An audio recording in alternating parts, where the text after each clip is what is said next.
Hey guys, it's History Behind the Warrior and welcome to another Mortal Kombat 11 video. Now in today's topic and discussion, with the very interesting reveal of Kronika and Geras last week, I thought that'd be a fantastic opportunity to actually talk about these characters and get a rough idea of what's going on with these individuals in the game, as they are newcomers to the series but will most certainly be playing a very pivotal role in the main story. So I thought that now would be a great idea to get you all up to date with what we know about the character, what's going on with the character, and how integral are they to the main story of the game. Now in order for me to actually talk about these characters, I need to talk about Kronika first, as Garris is her servant, so it seems only natural that we talk about her first. Now Kronika is the new and mysterious individual that's being introduced to the universe. A being like her has never been seen before, as she's been described as the keeper of time. Now what I do find interesting here is that her ability to actually manipulate time puts her easily on Elder God status, or what I find interesting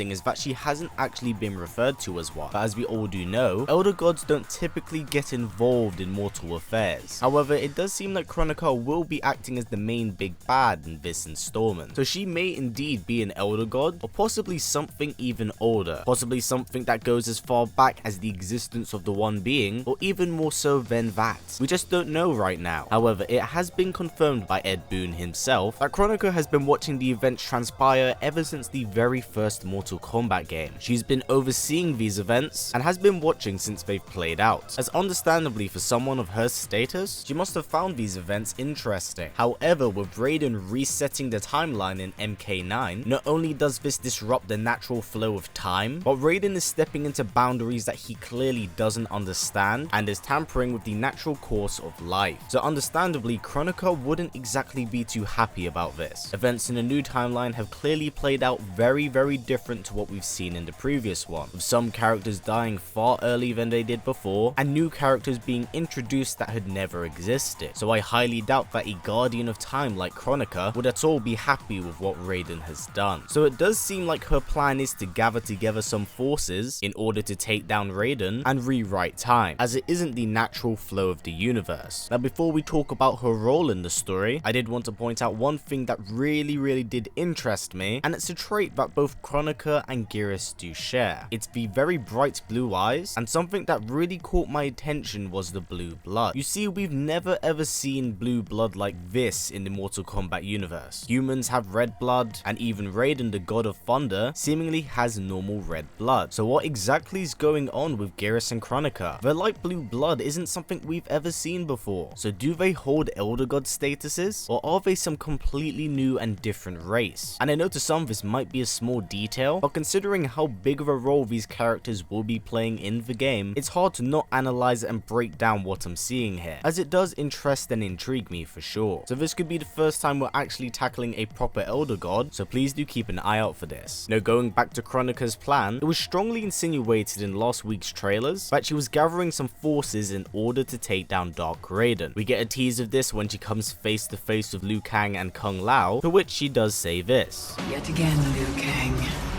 you've chosen the wrong destiny. And since we are tackling a human version of Liu Kang and Kung Lao, it's very clear here that she will manipulate time to her will in order to right the wrongs that Raiden has done. So this creates a lot of paradoxes and open opportunities of who could actually make the roster, because time travel is a very crazy plot device. Now I am rather unsure if she actually is successful in recruiting Liu Kang and Kung Lao, but during one segment of the behind the scenes trailer, we do see a human Liu Kang fighting a revenant Liu Kang and a human Kung Lao fighting a revenant Kung Lao. They could be working with her, or maybe she just pitted them against the revenant form. Again, details are quite scarce. However, one recruit that is strongly suggested to be working with Kronika is the Crimson Ninja Scarlet. Now, this was a character that many people were surprised to see, and during a verbal exchange between herself and Garrus, it does suggest that she might be working with them.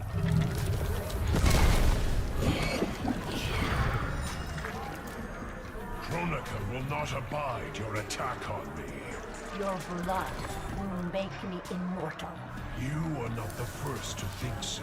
Now what's very interesting about how this story is looking is that it looks like Chronica will be going out of her way to find individuals to fight for her, whilst the main plot of the game is Dark Raiden and the Special Forces battling the Netherrealm that is now overseen by a Revenant Liu Kang and Kitana. So I suspect Chronica will only get involved in the fray once she feels like she is ready and has assembled her forces. And with time travel being a key aspect here, she could literally pull out any version of any character from any point in time, which is why I suspect Baraka has made the roster so early. Now onto Garrus. Now there's not too much to say about Garrus that I haven't already mentioned whilst talking about Chronica. However, since Chronica isn't playable at the time of actually making this video, let's analyze his moveset and see how this could actually work to the benefit of the game's story. Now a very interesting trait about Garrus compared to Chronica is more or less his gimmick. He's literally like a living hourglass. He embodies the sands of time and is able to move back and forth in what I presume are sand clones, and the important part of his gimmick is his ability to manipulate time. So it's very clear here that he's of the same race as Chronica. However, unlike her, since he is her servant, he may not be on par or nearly as powerful as her, as his power may be that he can temporarily stop someone in place, whereas Chronica can go back in time and pull people to her current time without ripping apart the universe, or creating paradoxes for that matter. Outside of this, not too much is known about Garrus here. However, one extremely interesting trait about him is that it's been strongly hinted at that Garrus is in fact immortal. It's been referred to in a few of his intros that he cannot permanently die. Even in one of his intros, you can see his severed head latch back onto his body. Now I do not know if this is a trait that he shares with Chronica, as they are both beings of time and seemingly do share some similarities, but again, we have to wait and see. We don't know who these somewhat time lords are. And finally, a very important thing that I'd come across is when Garrus goes up against another Garrus during the verbal exchange they have, it's suggested here that Chronica may in fact have an army of Garruses. She may not just have the one. So if that is the case, then she may indeed have an unstoppable army.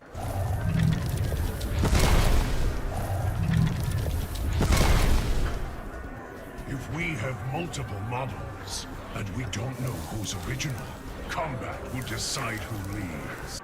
But yeah guys, those are in fact all of the details that we currently have about Kronika and Geras for Mortal Kombat 11. There's not too much information out there about these characters, so I thought it'd be a great opportunity to put it all together here and let you all know what Kronika and Geras are about, as they are going to be very integral to the main plot of the game, and I thought it'd be a great opportunity for all of you to become more familiar with these characters before the game does come out. And since it's been only less than a week since we've learned more information about the game, I'd figured you guys probably want to know what's going on with them as well. So hopefully this video has helped you out. Anyway guys, that does really wrap it up for now. Just a heads up, I'm still sitting on some gameplay footage. There's not too much left, but I will be uploading some sets over the next few days. So if you are interested, please do keep an eye out for that. And also for Saturday's video, I'll be talking about my honest thoughts for Mortal Kombat 11, as I'm seeing a lot of people talk about it and express their feelings on it. So I thought I'd jump in and give my own personal thoughts on the game, as I know some people are rather split down the middle when it comes to the game changes that MK11 has undergone. So if you are interested, please do keep an eye out for that this Saturday. Anyway guys, that is it for this video. Now if possible, let's try getting it to about 500 likes. It's a great way of supporting this channel since YouTube's ad system is broken as hell. So by giving it a thumbs up, it helps out a ton. And also don't forget to tick that bell, as YouTube always has problems with my videos not appearing in your sub boxes. So by doing so, it's going to help me out and most certainly help you out. Anyway, as always guys, please comment, like, subscribe and share this video with everyone you know. Please take care and I'll see you all next time.